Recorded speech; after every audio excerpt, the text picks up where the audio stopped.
So today, again, welcome to the campus forum. Okay, someone says we're not showing on YouTube, so Joel will have you check that out if you don't mind. Thank you for doing that. Thank you for coming. This is our first campus community forum for the fall semester. I think it's our first forum. I should have checked that out before I started this today, but really excited that so many of you have joined us. As I said, a couple of housekeeping. If you could post questions in Q&A along the way, that would be awesome. So on the menu this afternoon is a brief update from me. And okay, if you're in YouTube, please click on the video tab. That'll be how you'll be able to see us on YouTube. We will have an update from the president's office and then some updates from each of the areas of our vice presidents. And then we are going to have a session that will be focused in on some recent events that we've had in terms of racist and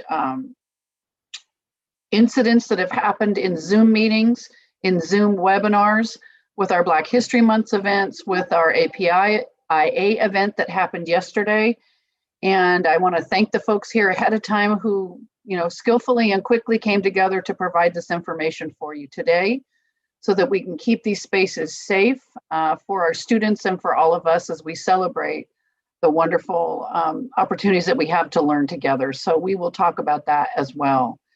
So again, welcome, happy to see you here. It looks like we're close to 100 folks that are on Zoom webinar with us and lots of folks out there on YouTube. So right now what I'd like to do is just again say thank you for coming and a couple things that are going on. I know lots of folks have questions about where we are with returning to campus. As you probably know, we are getting closer to that 1B group, which is when educators will be able to have our vaccinations. We are not there yet, but sooner than later, we hope, certainly. So we're still in the same boat that we were in when we started the spring semester, which is if you want to be able to come to campus, you need to work through your supervisor to make sure that it's okay for you to be on campus. There is a campus check-in system, so nothing has changed about that. We really need people not to be wandering around. We know people come walk their dogs and those kinds of things, but if you're coming to campus, you have to wear a mask, and so you need to follow the protocols of temperature taking and checking in at one of our check-in stations. So please make sure that we're adhering to that.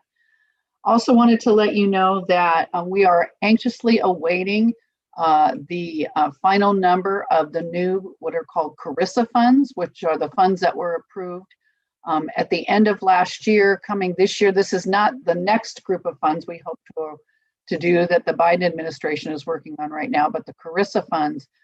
We do have a number that's coming into Mesa, but it is shared with continuing ed and with our district office, and we want to make sure that we're covering everything that we can, but it does have available to us more direct funds for students, and that's what we're very excited about that. So we will be getting those funds out just as soon as we get the total tab on the things that we need to do to be able to support all of you. And so just wanted to let you know, I'm sure that that we will get an update from VPA Legaspi in terms of how you can access technology funds if you need them, or other kinds of assistance that you might need while you're still working from home. In terms of returning to campus, we have both a college committee that's looking at that, and we also have a district committee that's looking at that. What I have asked our folks to do is start to think about what the next group of folks might look like that would return to campus. And so this would be those of you that are doing the nature of your work is such that you may want to come back to work because it's easier for you to accomplish that in your office. But of course, we would want to have all the safety kinds of things in place before that would happen. So we just want to be really sure that everyone's safe as we come back. In terms of where we are in the semester, I'm sure that VP O'Connor will give you an update on what we're doing in terms of spring enrollments. but wanted to let you know that we have not yet made a complete and total discussion in terms of fall courses. If I were someone who was looking out across the horizon, my guess would be that we will be in a scenario where we may be able to have more face-to-face, potentially some hybrid, but that of course would have to be tempered with whatever the advice is coming out of both our local county folks and state recommendations, and then of course safety as to how we're coming into these spaces. I also wanted to mention that I continue to talk to faculty, classified professionals, students, and managers that are really having challenges over their own health in terms of what they may have had with COVID or other kinds of conditions that have developed just because this is a very stressful time. And also those that are grieving loved ones. And so I just want to really remind us that help is available. We can work through our employee assistance program to get folks into therapeutic situations. For our students, our health center is doing an amazing job with regular workshops, but also availability for someone you could talk to. And so don't do this alone. I know we may feel isolated in our homes or isolated where we are, but just know that Mesa is a community. And even though we are not on campus together, we still want to be one another's community. So again, I'm hopeful that we'll see each other in person at a point in time soon enough. But in the meantime, please reach out, connect with each other. I know people get Zoom fatigue, FaceTime somebody, then on your phone or whatever you need to do to stay in connection. I was reading the other day that one of the things that we do, especially as educators, is we make the assumption that we are the ones who have to be resilient for everyone else. And that puts us in a bit of a bind when wanting to reach out and ask for the help of others. So I'm just going to tell you right now, I am someone who's definitely reaching out, whether it's people in my family, whether it's, people that I'm close with outside of my family or within my Mesa family. It keeps me connected and grounded and sane. And so don't do this by yourself, and don't assume just because we're educators that we know everything and that we should be the ones who are resilient in this. We all need the help. So I will stop lecturing to you now because I could do that all afternoon. And what I'd like to do is turn over now to VP Legaspi so he can give us an update on his area. And you're going to love to see the photo that he's in right now. All right, Lance, I'm going to go off camera. Thank you, President Luster. We'll go ahead and start with that. As President Luster was mentioning, we're well on our way with the quad, though people are off campus. Construction is one of those areas that is deemed essential. And so we are continuing the progress with our quad.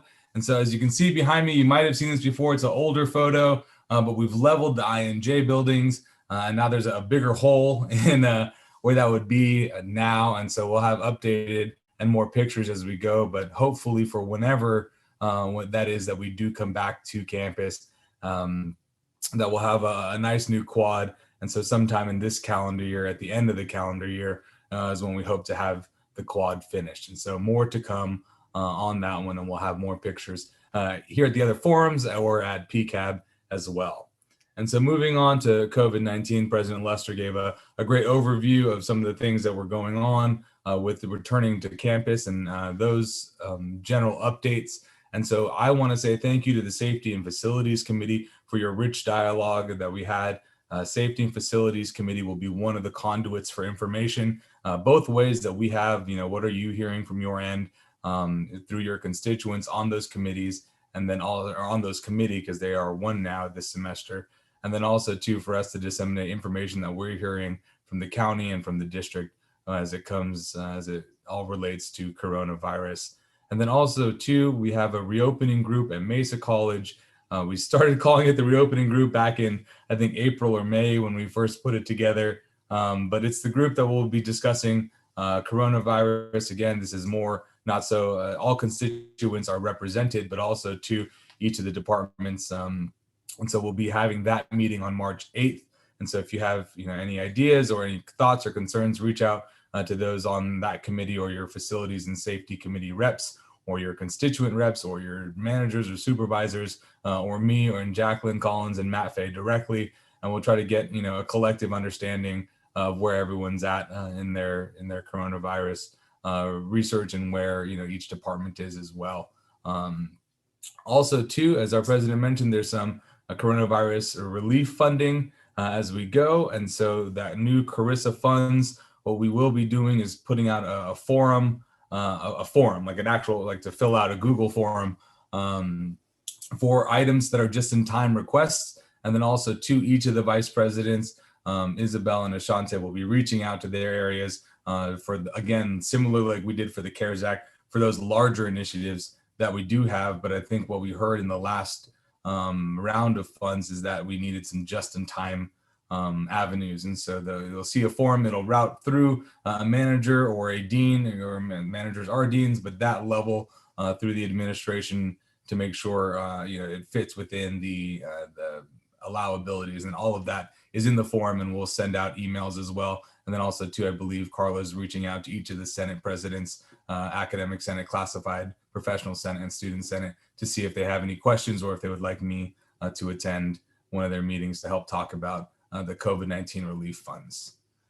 And then moving on to Mesa 2030 and updates. So we have an environmental sustainability workshop this Friday at 2 p.m. We're going to send out a message on the DL later today or tomorrow. So keep and hold that time. So our environmental sustainability committee and our Ginsler Mesa 2030 consultants will be, having this forum for us. And then also too, we'll have another community forum for Mesa 2030. This will be more, not one of these community forums, but a neighborhood and a public facing forum. And that we've reached out to also the Claremont Town Council and Linda Vista Planning Group to see how, what they have on their agendas that they want to be able to discuss with us. And then also too, to help reach out to those constituents in the area as we talk about the facilities planning principles that we've come up in Mesa 2030.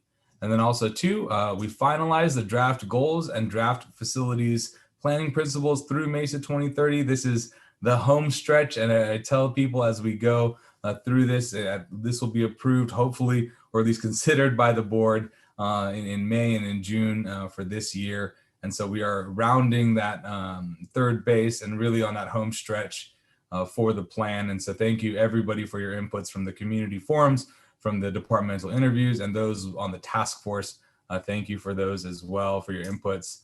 And then we'll begin that final review process as we go, bringing it to PCAB and then to the other constituent groups, to all the constituent groups, and then back to PCAB and then to the board. So you'll see it very many more times as we go. And then we are already working on the 5-year short-term plan that will lead up and roll up to the 10-year educational Mesa 2030 facilities and educational master plan, and then also to link to our program review. So this will be the intermediary step.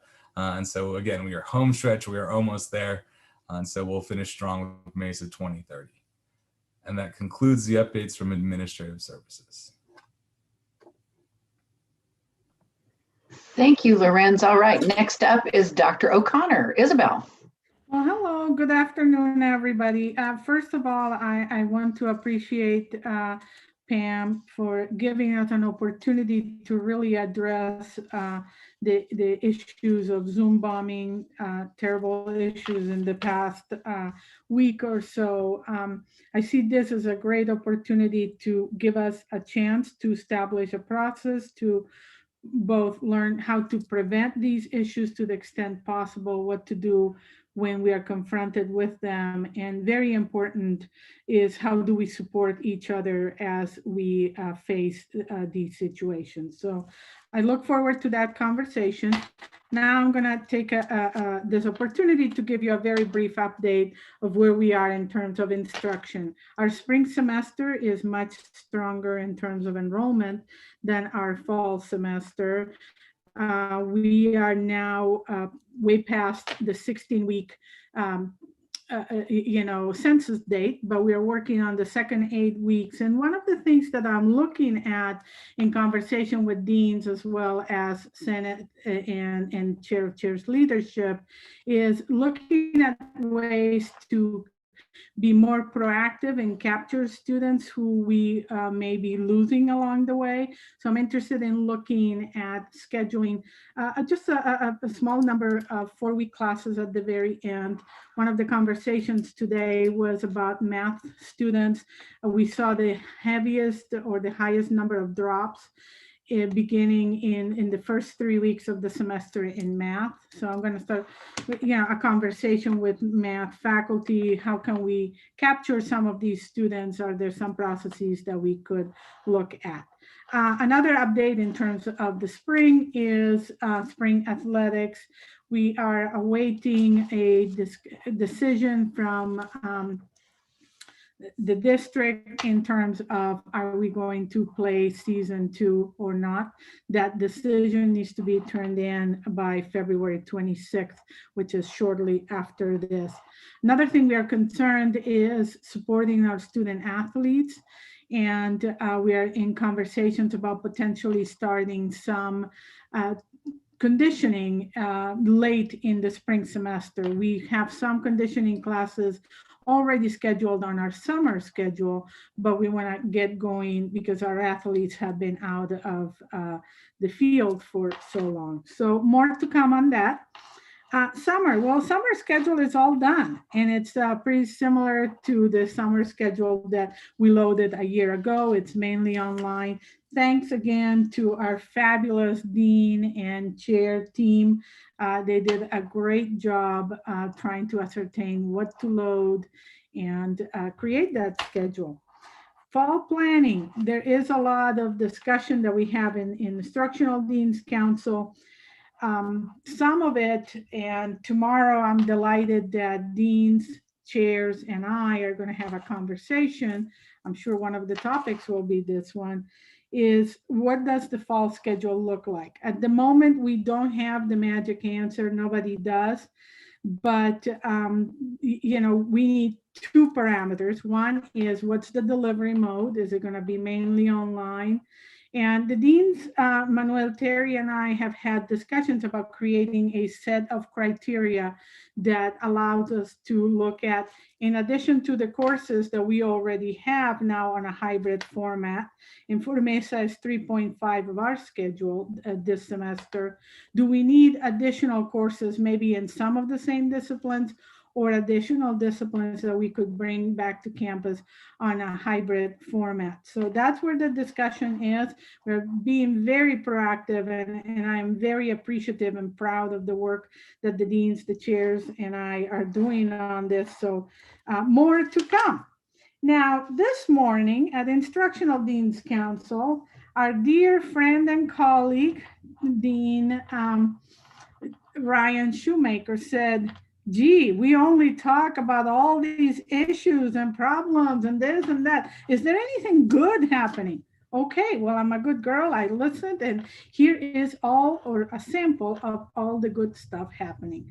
I'm going to start off by thanking Ian Duckles and Cynthia Rico, but particularly Ian. He is doing the heavy lifting in terms of the mixers to organize the meta majors. He's already organized 2 of them, very well attended. And I was told we had 5 Pathways Fellows there yesterday, and they greatly contributed to the discussion. So I'm really excited about that.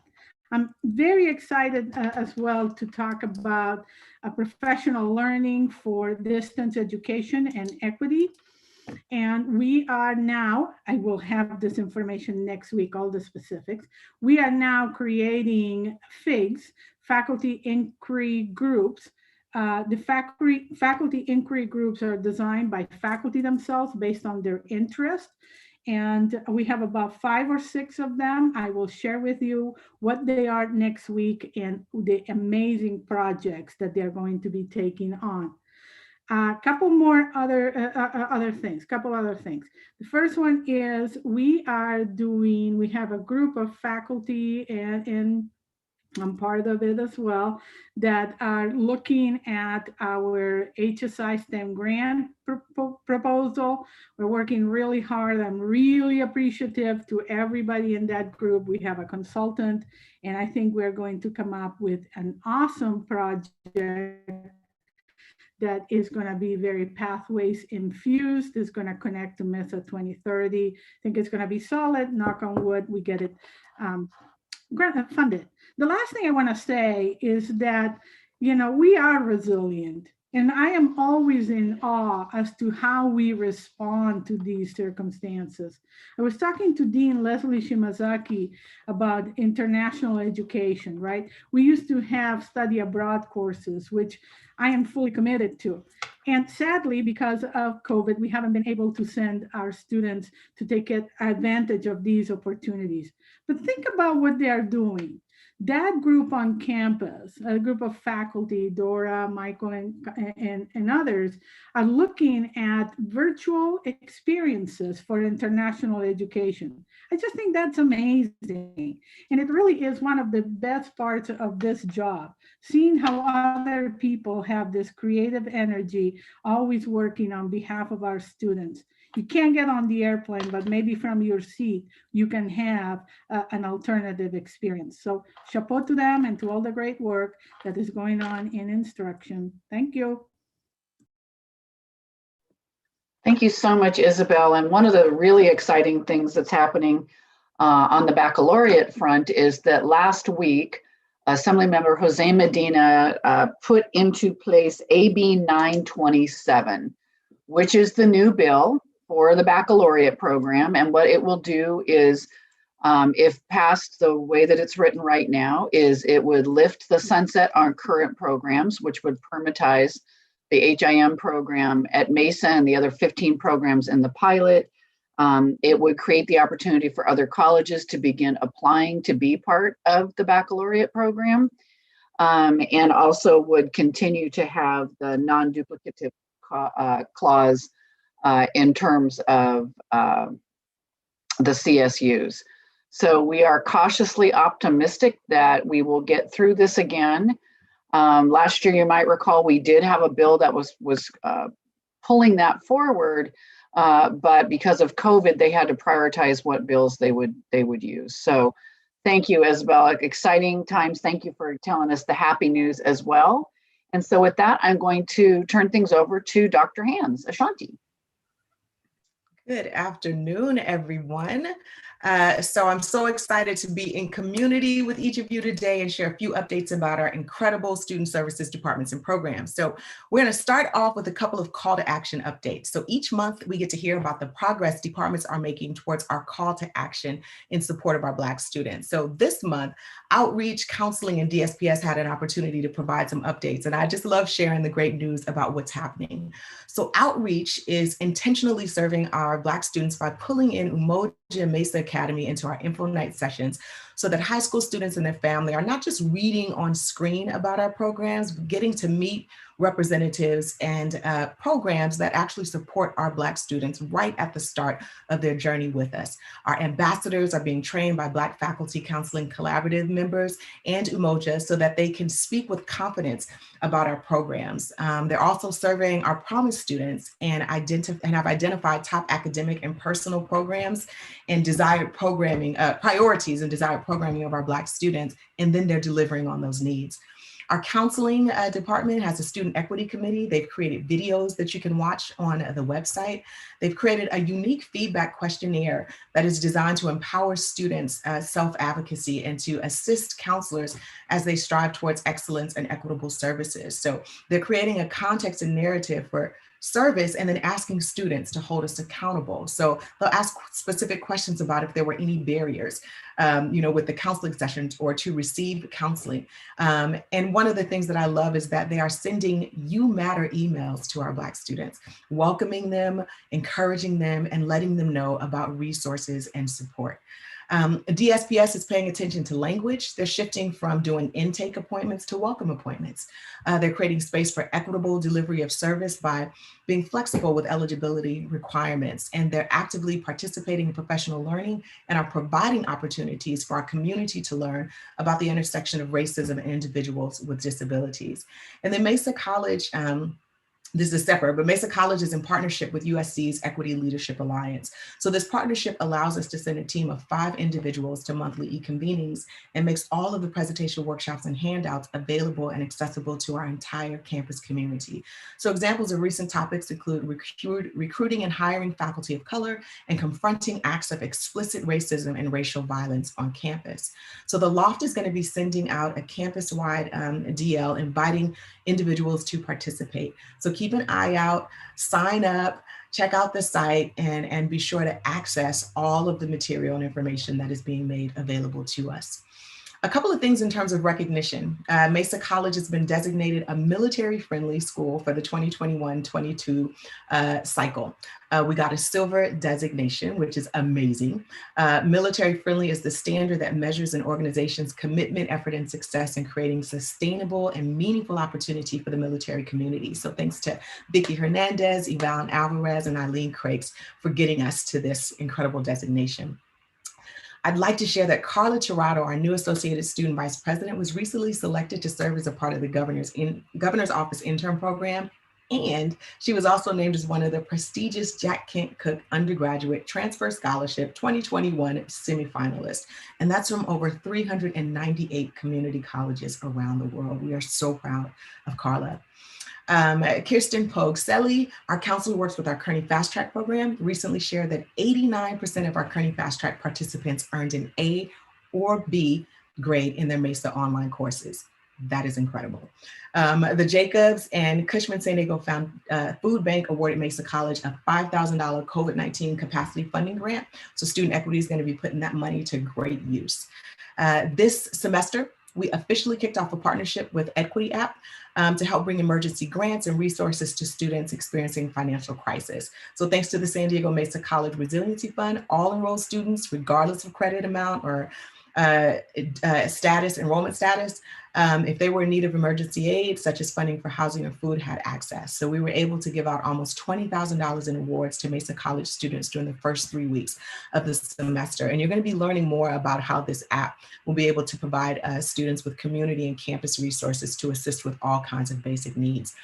CARES Fund applications for direct aid to students should be rolling out as early as today. So students will be able to receive up to $500 awards. The deadline is March 12th.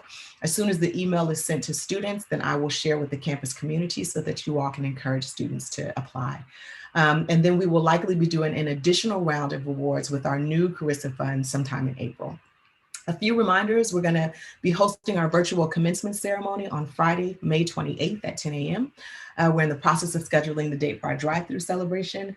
But right now we want you to save the date and encourage students to apply for graduation. The deadline to apply for spring 2021 graduation is Monday, March 15th, and the final deadline is Friday, April 30th.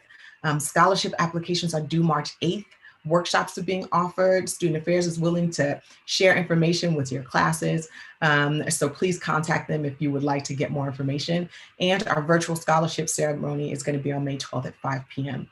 We are hiring for peer navigators, $14 an hour, a great way for students to be able to reciprocate the love that they have received or create new paths and ways of supporting our students. So applications are due this Friday, February 26th. Jumpstart is Saturday, April 17th. It's synchronous and asynchronous format. So many of you all will be involved. It is going to be very exciting.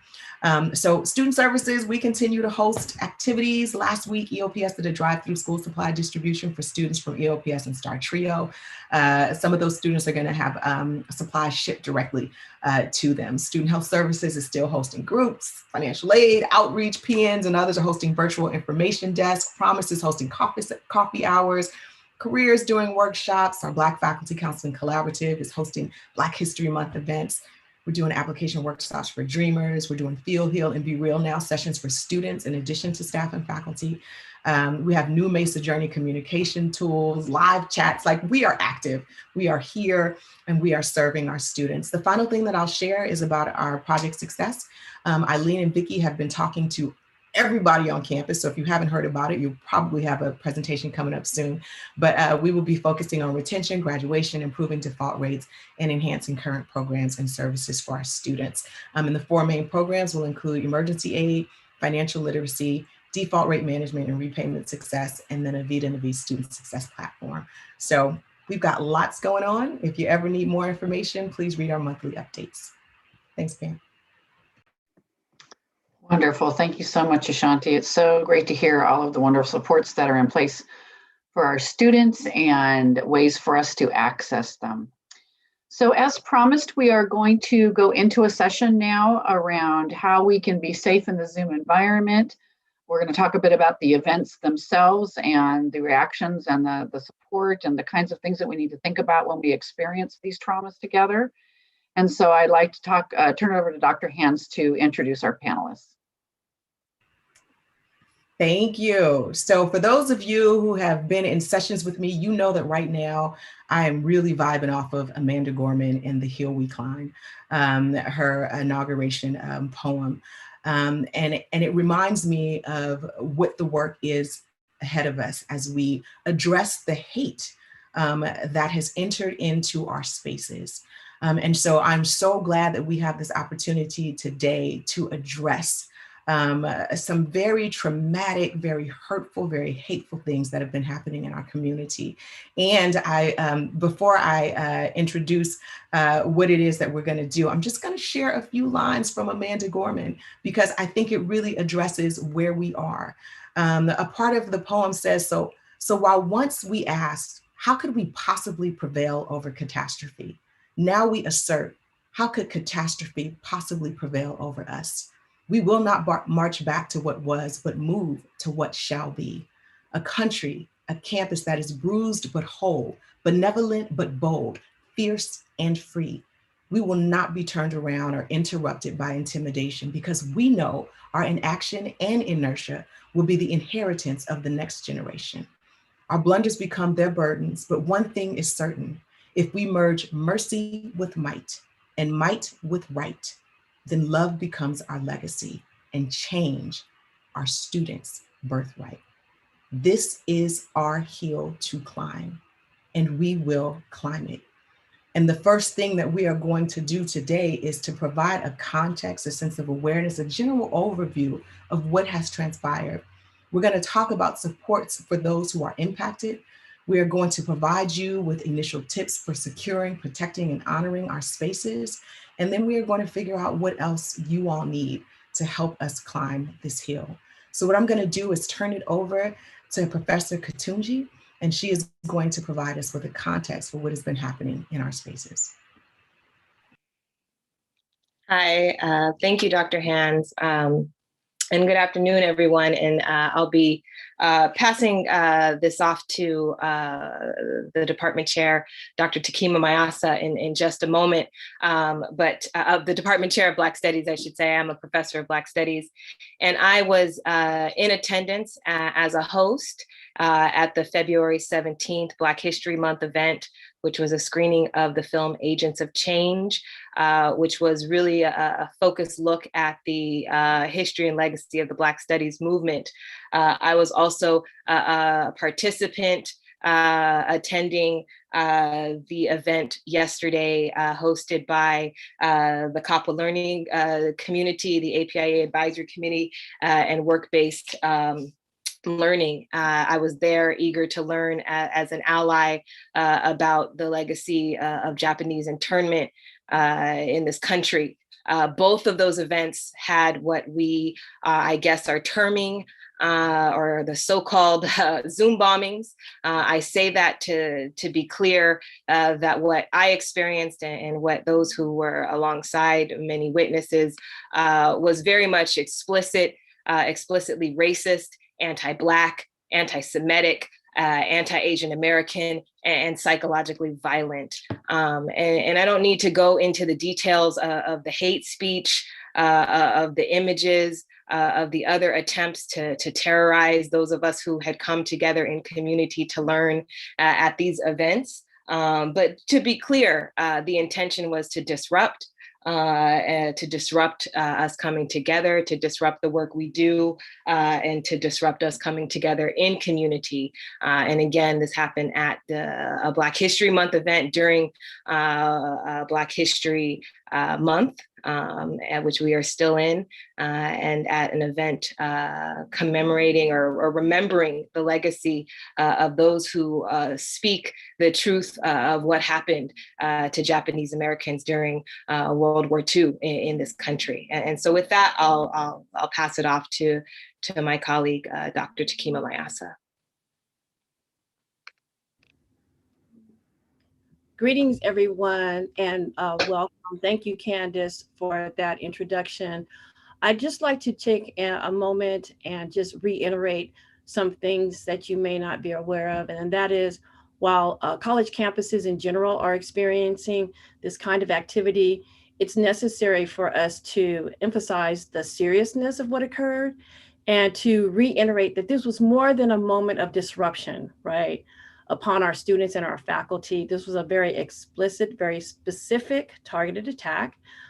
This was an elevated level of what we would traditionally call a Zoom bombing. And as Dr. Katungi just stated, this was intended to impose greater psychological distress, right? Violence and fear, actually, as an anti-racist, as a racist act, anti-Black act, et cetera. And so we recognize that this has potential for lingering effects upon instruction and learning, how it's delivered, what effects could happen. Excuse me, my dog is barking. Cesar, would you go ahead? No problem, thank you. My name is Cesar Lopez, and I'm professor and chair of the Chicano and Chicana Studies Department at Mesa. I was in attendance for both of the events that were Zoom bombed, along with my students from my Chicano Studies classes. And I have to say, as a professor, I was deeply impacted by these attacks, and so was the instruction of our classes. These specific Zoom bombings were targeted, as has already been mentioned, and coordinated to have multiple levels of impact using racist, anti-Semitic, anti-Black images, words, and video of racial violence with the intent of causing psychological trauma and disruption to our classes. So I think on the front end, in terms of putting the context out, is that this isn't your run-of-your-mill Zoom bombing. These Zoom bombings impact all of us as well. And what I mean by that is that, we're all part of this Mesa College campus community as instructors, as students, as staff, administration, and community members. So my hope is that we'll be bringing this issue to a wider audience, including the academic senate, including our student groups, so that we can have broader discussions about the impacts of these attacks and disruptions to our classrooms. Specifically, the two Zoom bombings that happened within the last week took place in Black History Month event, right? That focused on the history of Black studies and ethnic studies in higher education. So this was something that we were really looking forward to in my classes to learning about. The second event, of course, attack took place in an Asian Pacific Islander American Kapwa Learning Community English class, right? That focused on the legacy of Japanese American internment during World War II. And the event was entitled "Uplifting the Voices of the Next Generation." So imagine the irony here that we're trying to emphasize these kind of silent voices and uplift them and bring them into our educational process. I mean, these ethnic studies themed classes and events are an essential part of our educational mission at Mesa College and in the San Diego Community College District. The goal of these events is to highlight ethnic studies scholarship and Black, Indigenous, and people of color voices, right, in the education of our student communities. These classes and events help to equip our students with the knowledge and the education so they can effectively navigate our diverse society and support the building of an informed and socially conscious citizenry essential to our democracy.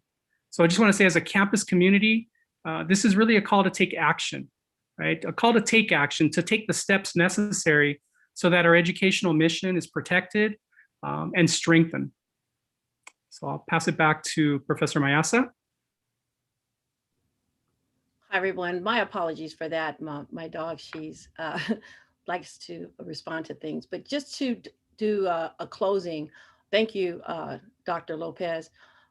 just to reiterate what I was talking about is the lingering impact that this could have. But I really want to acknowledge the teams that came together very quickly to take and address what was going on. What we want to make sure that happens moving forward is that we rethink, right? How do we respond to these things? And more importantly, how do we engage in preventive actions? What kinds of tools do we have? What kinds of strategies?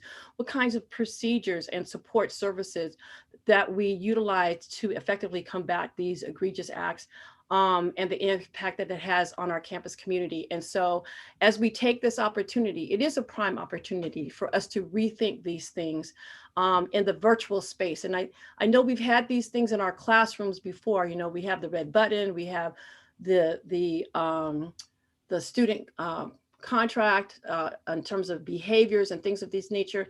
And so as we begin this dialogue today as to the next steps, what do we do next and how do we work together to bring back a better learning environment and space in light of these changes that are happening in this virtual world? So that being said, Ashanti, I'm going to take and give the mic back to you.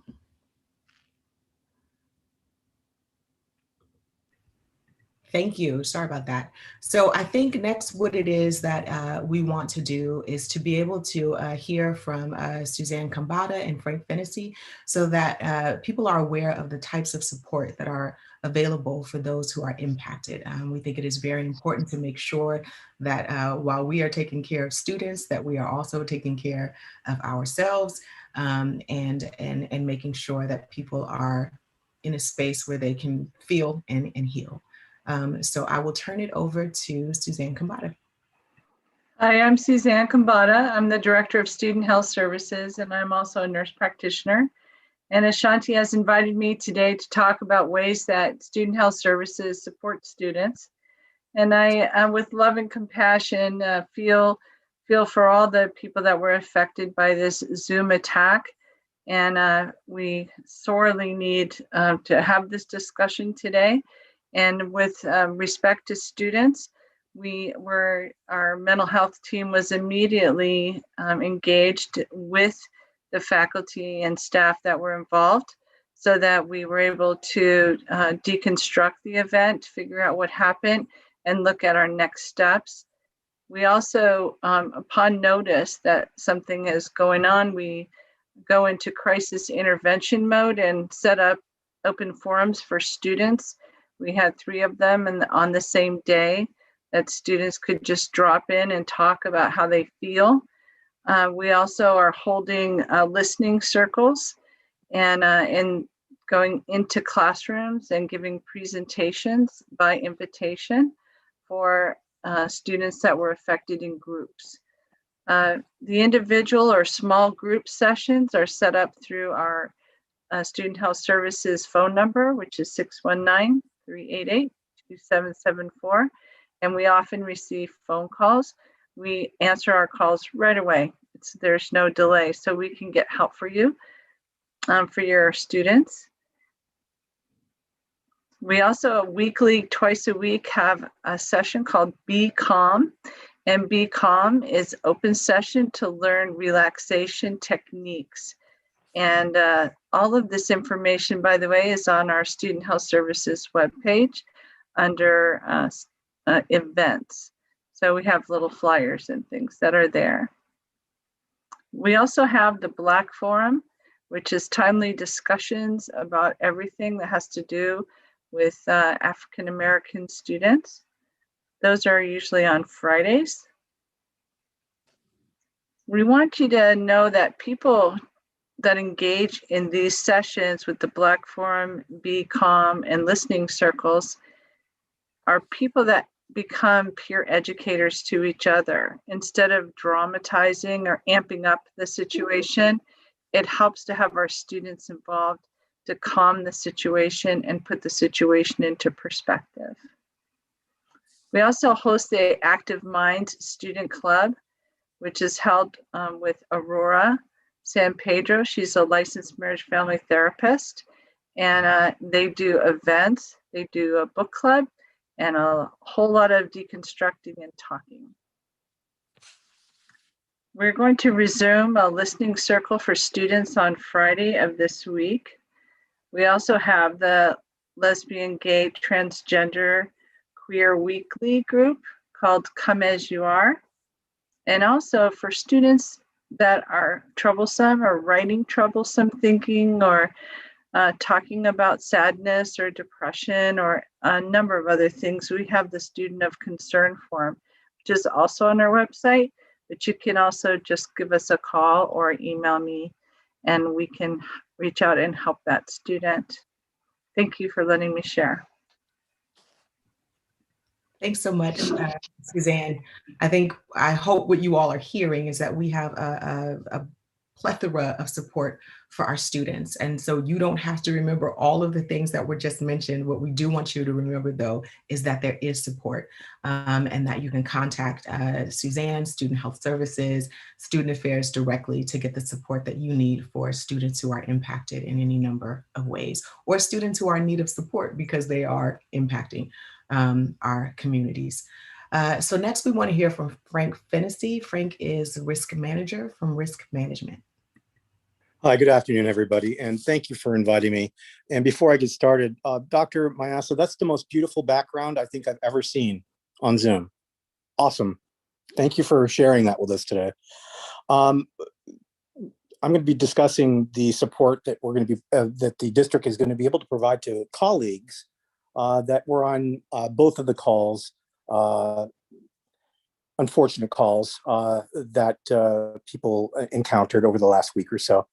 So through the California Schools Voluntary Employment Benefits Association, or VEBA, we've been able to access their Critical Incident Response Services team. And so what they're going to be able to do is do an open forum for us, but then we're also going to be able to go to do individual sessions up to 15 minutes with a healthcare clinician.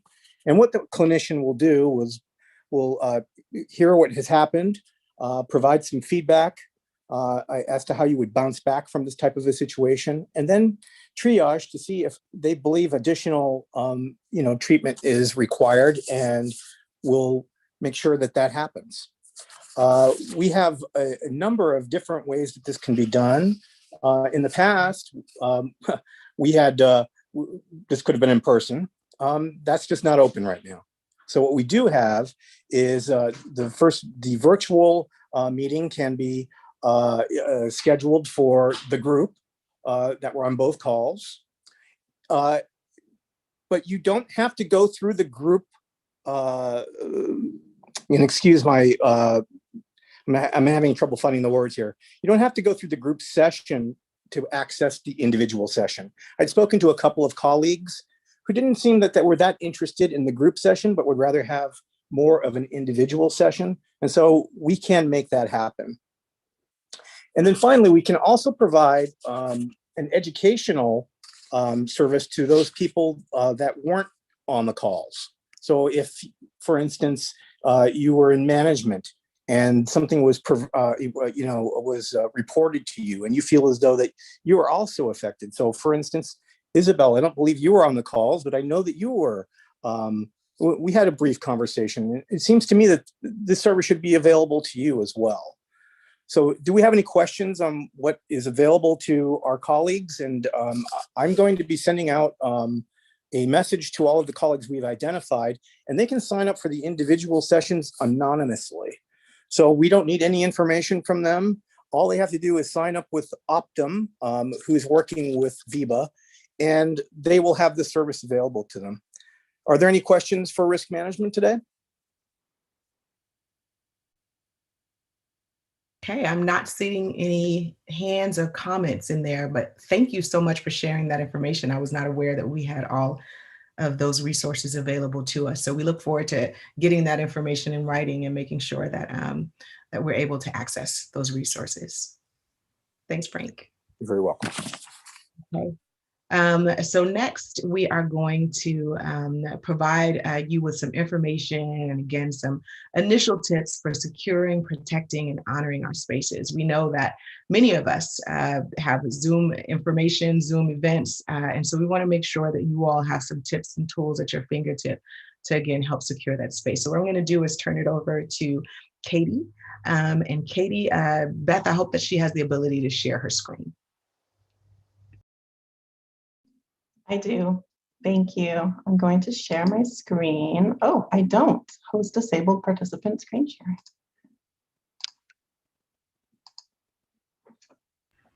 I don't have that yet. Is anybody able to hop on and let us know if she's going to be able to have that? I got it. I got it. Perfect. I did it. Thank you.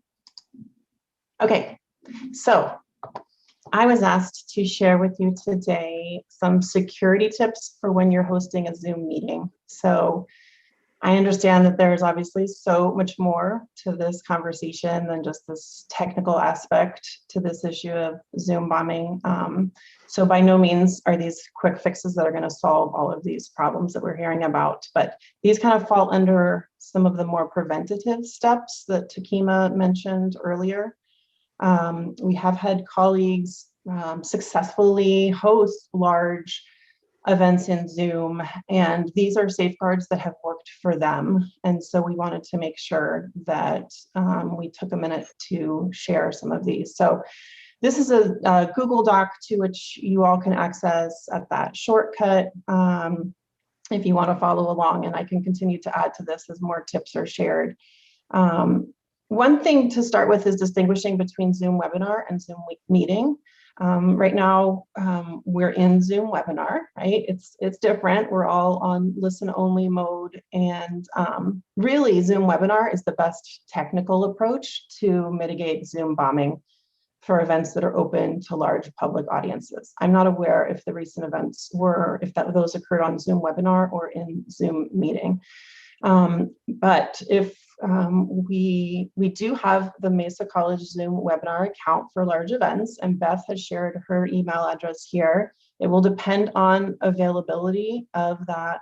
This is the one we're using right now, of that webinar account. I won't always be available, but Beth's shared her email as the point of contact about that availability. And it seems like if there was enough demand for that single webinar account, maybe it'd be possible for us to get another one to be used for our large events. Just throwing that out there. I'll let others chime in with their thoughts on that possibility. But so we're in Zoom webinar now. I'm going to switch over to talking about Zoom meeting and what we can do to secure those meeting spaces if you're unaware of some of these technical settings. So our licensed Zoom accounts allow us to host meetings up to 300 participants. If you are going to host a large event with Zoom meeting, it's recommended that you identify a co-host for that large event who will be with you. And the reason for setting a co-host is that they also have the security menu, which I'll show you in a second. But when you open the participant list in a Zoom meeting, you will see this make co-host option. You can see that Cara and I were in a meeting, and there's the make co-host. So that enables your host and co-host to see the security menu on Zoom. In the event of a disruption, it's 3 clicks to suspend all participant activities. So security, you click on security, then you click on suspend participant activities, which is in red. I'm going to scroll down where you can maybe see the screenshot a little bit better. So click on security, suspend participant activities, and then there's a confirmation, another red suspend button. Those are your 3 clicks. They will immediately shut down all video, audio, chat, screen share, profile picture. It disables all of these things, essentially, shutting down the meeting, except for not shutting down the meeting. But essentially that's what it does. It just shuts down all of the, without you having to figure out where it's coming from, because in that moment, of course, it's extremely hard to figure out where it's coming from. This just shuts it down for everybody. So as hosts and co-hosts of large public meetings, those are the 3 clicks. And like I said, of course, in that moment, there's shock and fear and all sorts of emotions to that disruption that's just occurred. So understandably, it makes it very difficult to react quickly to that disruption. You may or may not know who caused the disruption. You can remove participants. Let me scroll back up to this screenshot. In that same participant list, there's a remove participant option in there. You can also just turn on particular features. So you can just turn back on chat, for example. All of those are in your security menu, which, especially if you're going to be hosting a large meeting in Zoom meeting, just get familiar with that, and know where to find those security settings in the menu. One option that I often forget about is going live on YouTube, which we are right now. You should see that in the More setting of your Zoom meeting menu. So you can broadcast your Zoom meeting to be watched by a broader public audience that way. It'll link you to your YouTube account. And then we've got lots of faculty who are using waiting rooms to control who joins. So make sure that you're aware of that feature as well. One of the alternate ways to register, these were shared by colleagues who have done these big Zoom events. They've learned to not post Zoom links or meeting IDs to social media. So my guess is that that might be where some of our invited guests are getting access. Folks are using Google Forms to collect email addresses of interested participants and then only sending the Zoom info to those emails. You can also set up your Zoom meeting with registration required. I've got a link there to how to do that. Of course, none of those are, perfect. There's going to be ways around those too. Zoom links can be shared. Once you have them, they can be shared with anyone. So, and again, I can update this with more tips as they come in terms of the technical aspect of this problem. We also invite colleagues to come to our Teaching Tree Open Lab and discussion, not this Friday, but next Friday on March 5th, where we just have an open Zoom session with friendly colleagues so that we can practice things like this. So you can practice, we could set you as a co-host in our group and you can kind of practice walking through those settings if that's useful to you. So I just want to open up that invitation to folks who might be listening and want a safe space to practice that in a Zoom meeting setting. I've also included some of the Zoom support resources from us, from district, and from Zoom themselves. I know there's so much more to this problem than this technical aspect of it. So I want to allow our colleagues to share, how we can continue to create and foster safe Zoom environments. But I want to make sure that everyone knows that, these technical aspects are available to you as well, just so that we're all on the same page there with the clicking aspects of preventing it from happening in the first place. So hopefully that's helpful. That is excellent information, Katie. Can you remind us again how people will be able to access that document? If I put the link into chat, hopefully good folks will see it. It's bit.ly/Loft Zoom security tips. So I'm putting it in there now. And will there be a way that it could be posted on the website somewhere? So somebody did a search. Sure, yeah. Perfect. We can link that. Yeah, it looks like Cara's going to email it out as well. Awesome. Thanks so much. Also, Ashanti, we post the after notes right on the website in terms of the community forum. So we can post it there as a link underneath the forum as well. Excellent. Thanks so much. So we also have Jennifer Kearns. We'll give you a few moments to pop in and share some information. I do want to remind everyone that we have now about 14 minutes. And so we're going to get through this tip portion, and then there's some questions in the Q&A that I want to be able to address as well. So Jennifer. Good afternoon. Thank you, Ashanti. I don't have a lot more to add than Katie. Katie is eloquent as always, and David Fierro, and I and my team did meet and discuss many of these options to help increase security to your meetings and events. And of course, as Katie mentioned, none of them are fail-safe. And I appreciate Thekima mentioning a lot of things that faculty already do. We do have, we do have make commitments. We do share those things with our students and hope that they uphold them. And unfortunately, things happen. But I will double down on recommending very strongly RSVPs for events if you can do so. We do get a lot of requests in our office to create the graphics to help promote your events, which we are more than happy to do. As you know, that it is our greatest pleasure to share with the world that all the amazing events that are happening. And of course, with that comes the caveat then lots of people know about the amazing events that are happening. And so unfortunately, if a bad player gets a hold of that information, we have seen how that can happen. So in working with you all in creating graphics for your events, for sharing your events, I just want to once again recommend highly that if you can create an RSVP form using bit.ly or a short URL or a Google form, and point people to your Google form. That will then capture their email addresses for you. Then you can share with that group. And again, enact those security settings that Katie showed you. Don't allow them to change their names. Don't allow them to enable their video. Only enable the chat feature if that's even something that you want to have. We did also have a situation where one Zoom bomber copied and typed in the name of another attendee and then acted out, and that other student, the innocent one, got accused of being the one acting out.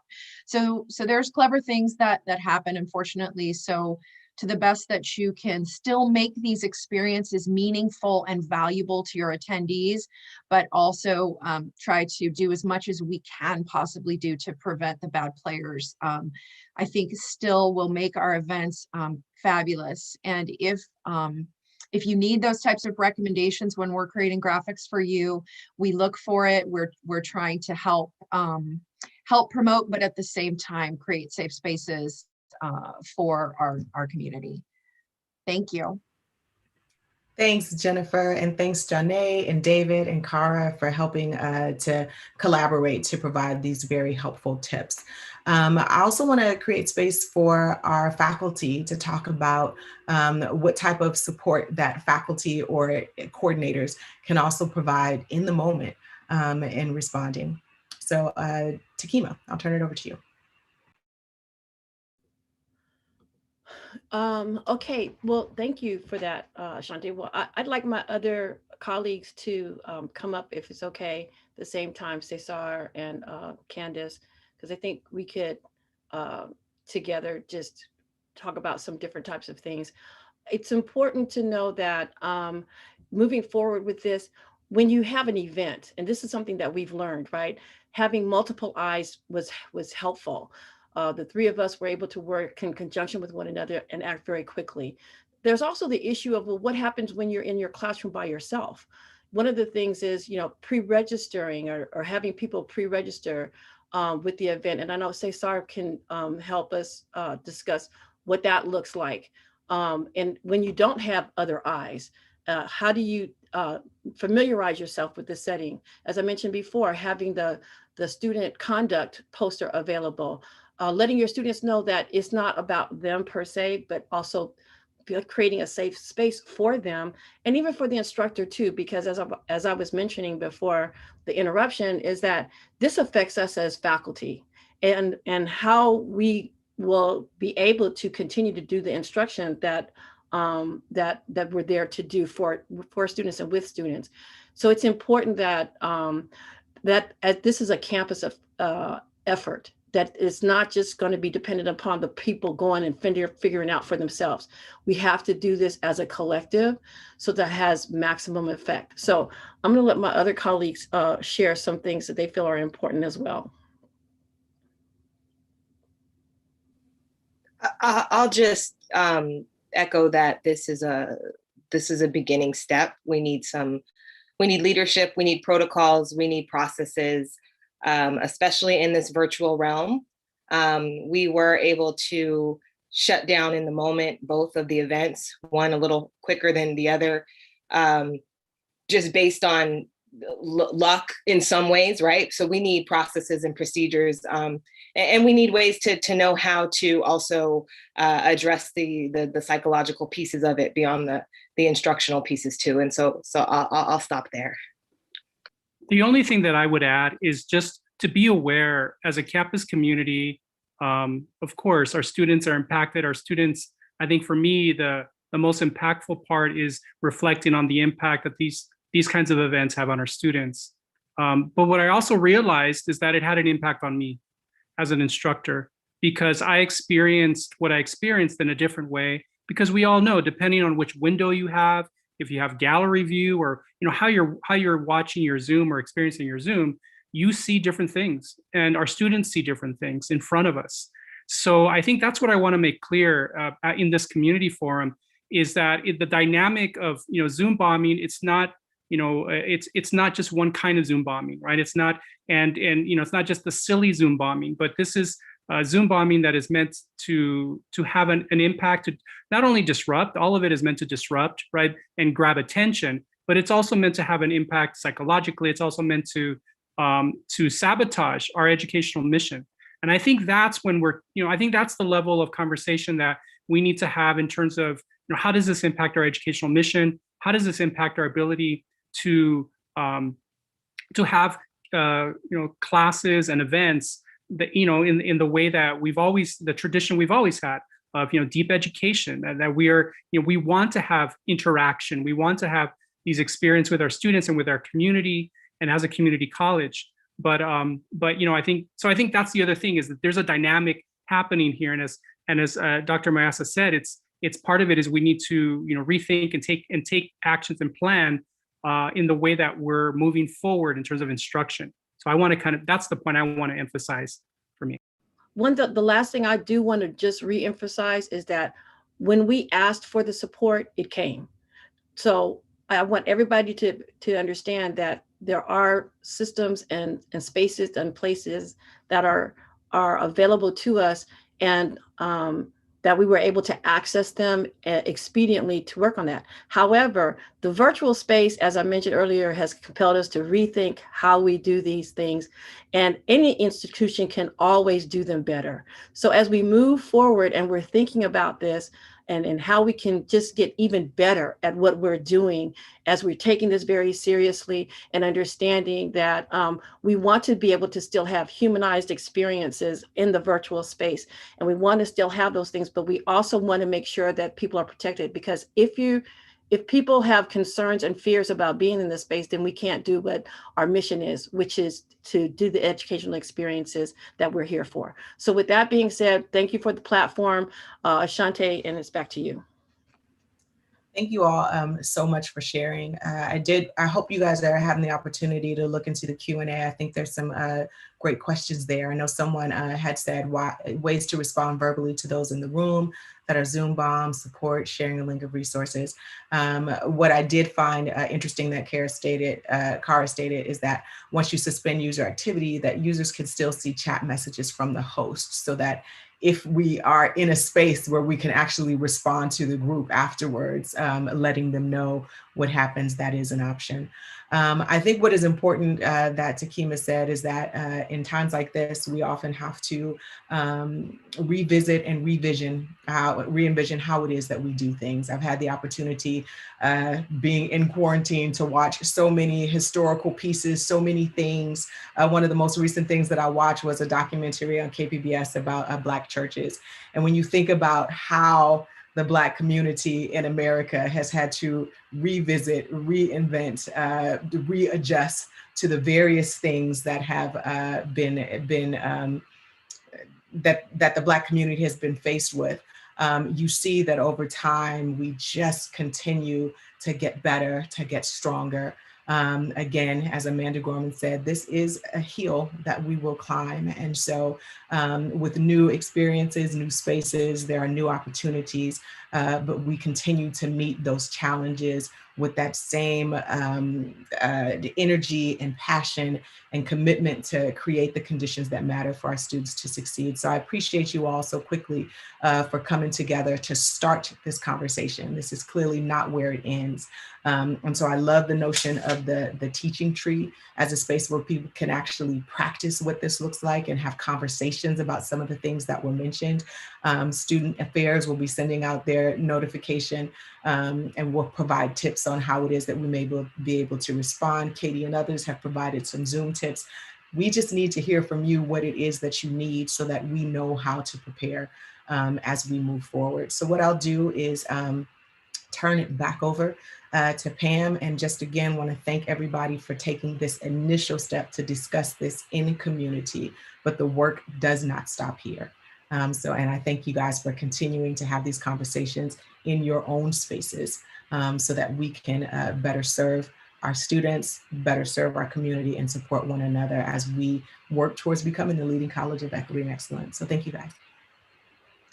Thank you, Ashanti, and thank you so much to all of our presenters. This came together very quickly in response to these events. And so I really thank you. I'd take a couple of takeaways here, which is working together on protocols so that we're all clear about what it is we can do in those moments and what happens afterwards and what one does to follow up to make sure that they don't happen again. And then the webinar, looking into potentially having more access to webinar.